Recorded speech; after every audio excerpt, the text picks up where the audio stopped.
Very good morning my dear student. আশা করি তোমরা সব ভালো আছো। আজকের যে সাবজেক্ট নিয়ে আলোচনা করব সেটা হচ্ছে ফিনান্সিয়াল ম্যানেজমেন্ট। ফিনান্সিয়াল ম্যানেজমেন্টের যে টপিক সেটা হচ্ছে লেভারেজ। লেভারেজের যে পার্টটা আজ আমি নেব বা তোমাদের জন্য নিয়ে এসেছি সেটা হচ্ছে কিভাবে আমি মেজার করব অপারেটিং লেভারেজ। তার মানে আজকের মূল ফোকাসের জায়গা হচ্ছে মেজারমেন্ট অফ অপারেটিং লেভারেজ। তাহলে আমরা এলাম চ্যাপ্টার লেভারেজ।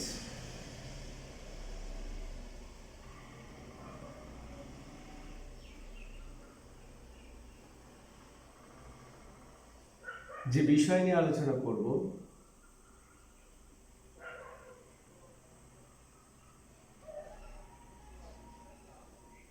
মেজারমেন্ট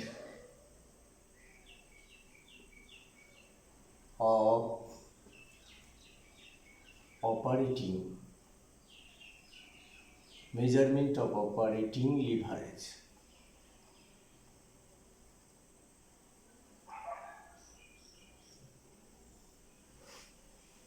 আমরা জানি, আমাদের ধারণা আছে যে অপারেটিং লিভারেজ অ্যাকচুয়ালি কি ইন্ডিকেট করে।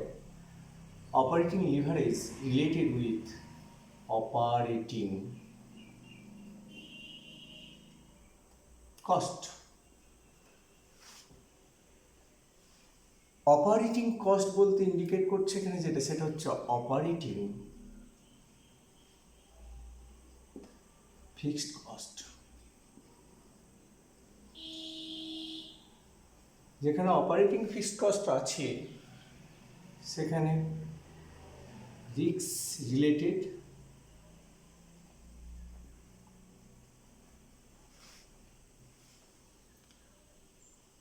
সুতরাং অপারেটিং লিভারেজের মূল বিষয়ই হচ্ছে যেটা, যদি আমরা সূত্র আকারে লিখি তাহলে বিষয়টা এরকম দাঁড়ায়: degree of operating leverage equal to percentage of change in EBIT divided by percentage of change in sales.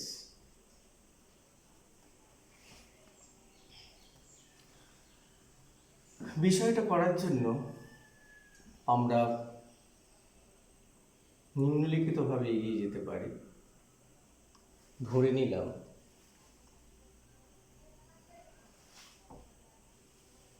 কিছু নোটেশন নিলাম।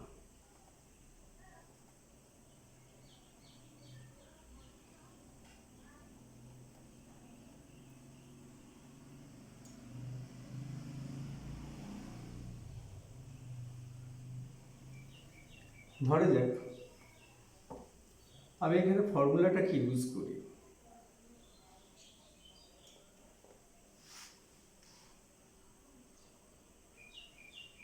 Q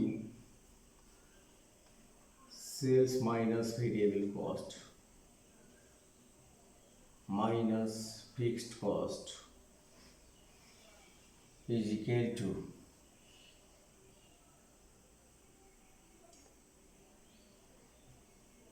EBIT. ইবিআইটি কি? তাহলে এখানে কিউ বলতে কি বুঝিয়েছি? Q is equal to unit output, ইউনিটকে ইন্ডিকেট করা হচ্ছে।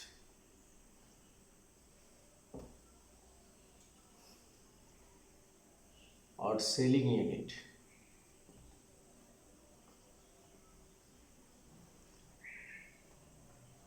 এস বলতে সেলিং প্রাইস পার ইউনিটকে ইন্ডিকেট করা হয়েছে। ভি বলতে ভেরিয়েবল কস্ট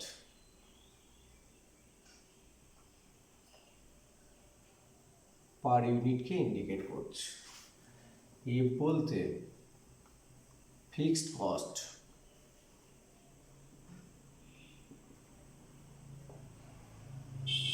পার ইউনিটকে ইন্ডিকেট করছে। তাহলে আমি চারটে জিনিস এখানে পেলাম, যে সূত্রটা লিখলাম।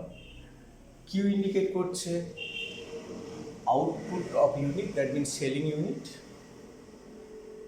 এস ইন্ডিকেট করছে selling price per unit. V indicate করছে variable cost per unit. F indicate করছে ফিক্সড কস্ট পার ইউনিট। এর উপর বেস করে ইবিআইটি বা অপারেটিং প্রফিটটা কি? ইবিআইটি বা অপারেটিং প্রফিট, অপারেটিং প্রফিট সেটা কি? Earning before interest and tax. Q into sales minus variable cost. আমরা জানি sale minus variable cost, that is indicate করছে কন্ট্রিবিউশন। আর এফ হচ্ছে ফিক্সড কস্ট।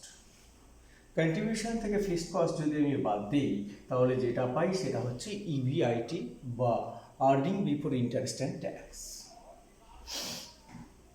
এখন চেঞ্জ অফ ইবিআইটি,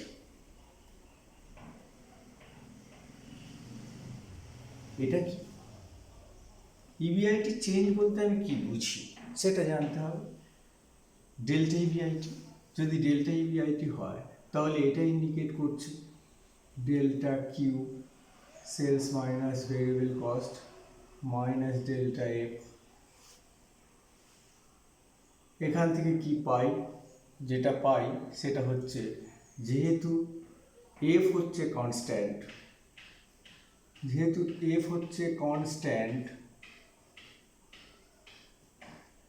তাই যেহেতু এফ হচ্ছে কনস্ট্যান্ট, তাহলে ডেল্টা এফ ইজিক্যাল টু কী হবে? Zero, unchange. Delta F indicate করছে জিরো, অর্থাৎ এখান থেকে আমি পাই delta Q sales minus variable cost. হলো। এবার আমি কিউ এর জায়গায় আসি একটু। কিউ আমি পেয়েছি আউটপুট, এখান থেকে আমি পেয়ে যাই, অতএব ডেল্টা কিউ ইন্ডিকেট করছে, কি ইন্ডিকেট করছে না, চেঞ্জ অফ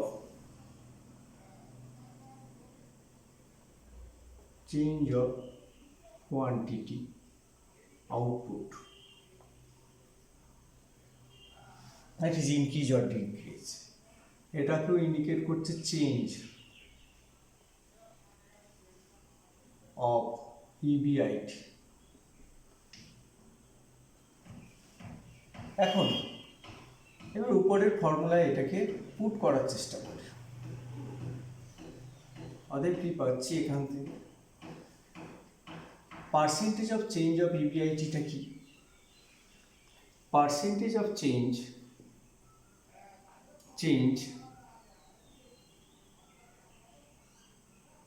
অফ ইবিআইটি বলতে বোঝাচ্ছে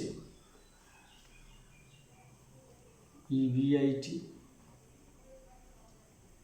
by EBIT, delta EBIT by EBIT. আর percentage of change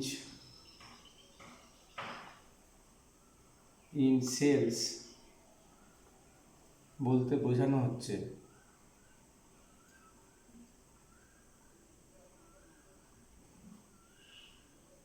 delta Q by কিউকে। অতএব উপরের ফর্মুলায় যদি আমি এটাকে সিম্পলি পুট করি, তাহলে যেটা পাই ডেল্টা ইবিআইটি বাই ইবিআইটি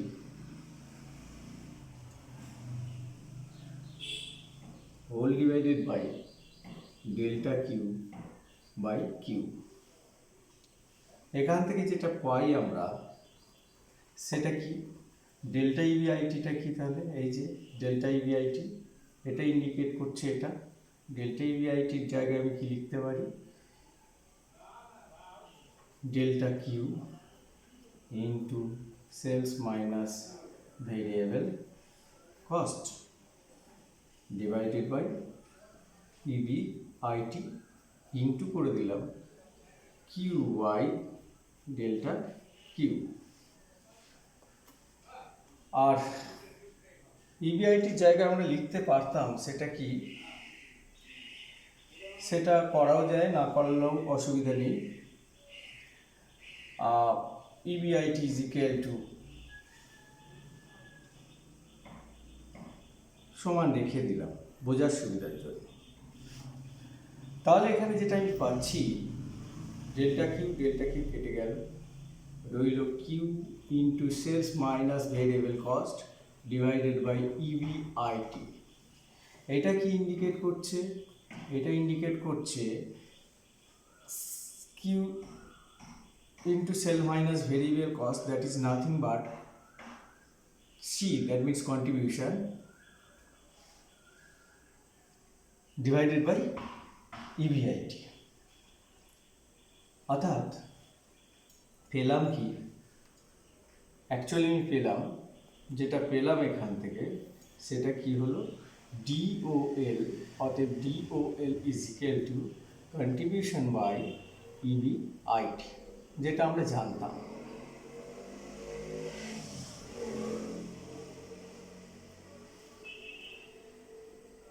এখন যেটা দরকার সেটা হচ্ছে এই যে কন্ট্রিবিউশন বাই ইবিআইটি করলাম, এটা সর্বদাই গ্রেটার দেন 1 হতে হবে। যদি গ্রেটার দেন 1 না হয় তাহলে কি সমস্যা হবে? আর যদি গ্রেটার দেন 1 হয় তাহলে কি সমস্যা হবে? আর যদি লেস দেন বা 1 হয় তাহলেই বা কী হবে? তাহলে আমি কি বললাম শর্ত হচ্ছে, কন্ডিশন হচ্ছে, কন্ডিশন কি, কন্ডিশন হলো it must be greater than 1।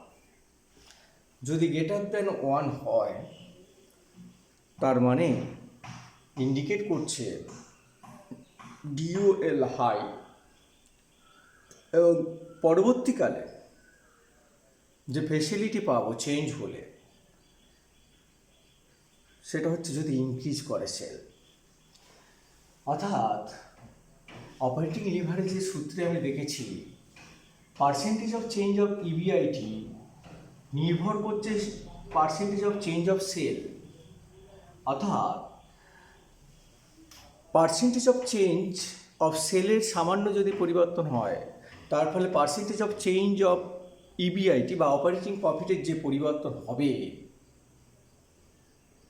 যে বিরাট পরিবর্তন হবে, সেটা কি ইন্ডিকেট করছে ডিগ্রি অফ অপারেটিং লিভারেজ। বিষয়টা কিছুই নয়, একটা পুকুরে যদি একটা ছোট্ট ঢিল ফেলি তাহলে দেখব সেই জলের যে তরঙ্গটা বাড়তে শুরু করে ধীরে ধীরে, কিন্তু ঢিলের অংশটা ছিল খুবই ছোট। এখানে এই ছোট্ট ঢিলটাকে যদি আমি সেলস বলি, ঢিলটাকে পরিবর্তন করলাম, তাহলে আমি দেখব সামান্য পরিবর্তনের জন্য অন্যটার একটা বিরাট পরিবর্তন হচ্ছে। অর্থাৎ এখানে সেলসের সামান্য পরিবর্তনের ফলে ইবিআইটির যে বিরাট পরিবর্তন হবে সেটা কি আমরা অপারেটিং লিভারেজ বলবো।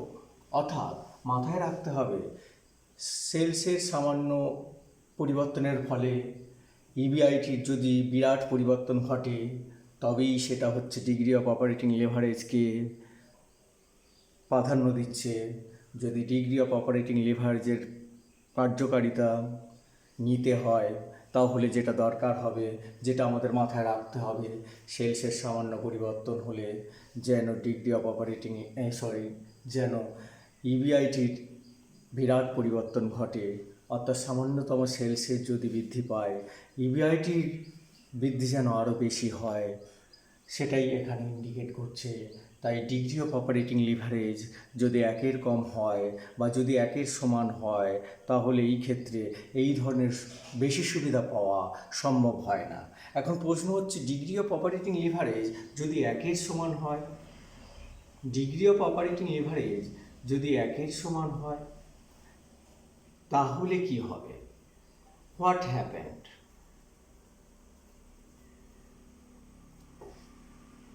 আর এটা কখন হবে? when it is possible? This is another question. যে কোশ্চেনটা এবার আমরা আলোচনা করতে চলেছি। তাহলে আমরা যেটা পেলাম, অ্যাকচুয়ালি কি পেলাম, যে DOL ইজ ইকুয়াল টু আমরা পেলাম C/EBIT, এবং এটা অলওয়েজ গ্রেটার দ্যান 1 হতে হবে। এখান থেকে যে জিনিসগুলো আমরা পাই, সেই জিনিসগুলোকে যদি আমি এইভাবে লিখি তাহলে বোধহয় বোঝার ক্ষেত্রে আমাদের একটু সুবিধা হবে। সুবিধাটা কি বললাম, যেটা বলার চেষ্টা করলাম এখানে, সেটা হচ্ছে degree of operating leverage. Degree of operating leverage বলা হলো always, degree of operating leverage কি ইন্ডিকেট করছে, তাহলে বলা হলো C/EBIT, এটা অলওয়েজ গ্রেটার দ্যান 1, কিন্তু কখনো কখনো C/EBIT degree of operating leverage equal to 1। If this is happen, তাহলে এটা কখন হয়? when and এর ফলে কি হবে, এর এফেক্টটা কি হবে, কখন হয়? উপরের সূত্রের দিকে আমরা তাকাই, DOL আমরা পেলাম C/EBIT, এইটাকে যদি আমি ভাঙাই কি হচ্ছে, আমরা কন্ট্রিবিউশন জানি। কন্ট্রিবিউশন মানে হচ্ছে ফিক্সড কস্ট প্লাস হচ্ছে EBIT ডিভাইডেড বাই EBIT। এখানে EBIT বাই EBIT কখন সম্ভব হবে? If fixed cost is equal to 0, that is এইটা ইজ ইকুয়াল টু যখন 0 হবে তখন কি হবে? EBIT by EBIT, that's mean 1। অর্থাৎ এখান থেকে বোঝা যাচ্ছে যে ফিক্সড কস্টটা থাকবে না। সেই ফিক্সড কস্টটা কি? Operating fixed cost. Operating fixed cost যদি না থাকে তাহলে এটা সম্ভব হয়, ইট ইজ পসিবল। এখন আমরা এইমাত্র পেয়েছি operating leverage related with operating fixed cost. If there is no operating fixed cost, there is no meanings of operating leverage, এটা আমাদের ধারণা আছে। তাহলে এই জায়গাটা সম্ভব হবে না অপারেটিং লিভারেজকে নিয়ে কাজ করা, কারণ অপারেটিং লিভারেজের মূল সূত্রটা যেখানে দাঁড়িয়ে আছে, অপারেটিং লিভারেজ মূল ভিত্তি যার উপর দাঁড়িয়ে আছে সেটা হচ্ছে অপারেটিং ফিক্সড কস্ট। আর degree of operating leverage is equal to 1 হওয়ার অর্থ হচ্ছে অপারেটিং ফিক্সড কস্ট 0 হতে হবে। ইফ ইট ইজ পসিবল, যদি পসিবল হয় তাহলে ঠিকই, যদি পসিবল না হয় তাহলে ঠিক নয়। সুতরাং অপারেটিং লিভারেজের অস্তিত্ব কল্পনা করা যায় না যদি অপারেটিং ফিক্সড কস্ট না থাকে, তাহলে এইটাকে আমরা মেনে নিতে পারি না। কিন্তু সম্ভব হয়, কখন সম্ভব হয়? যদি এইরকম কন্ডিশন ফুলফিল করে তবেই এটা সম্ভব, আদারওয়াইজ এটাকে সম্ভব করা যায় না।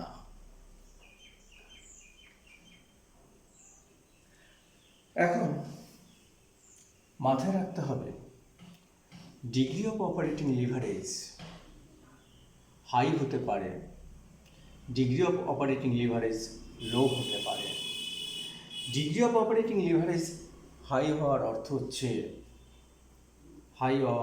হচ্ছে অপারেটিং ফিক্সড কস্ট হাই আছে।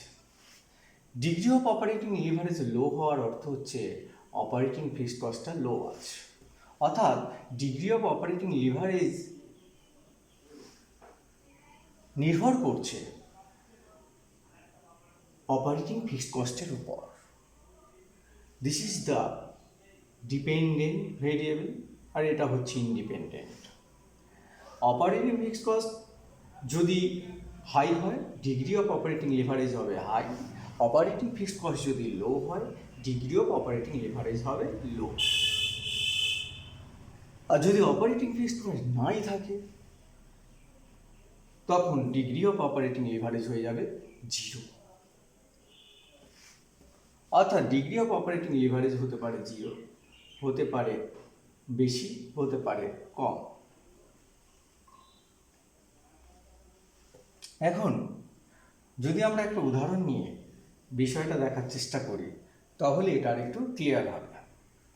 পরের অংশে আমি একটা উদাহরণ নিয়ে বিষয়টাকে বলার চেষ্টা করব। আপাতত এই জায়গাটা একটু মাথায় রাখার চেষ্টা করব। ততক্ষণে বিষয়টা দেখতে থাকো, আশা করি বিষয়টা ভালো লাগবে।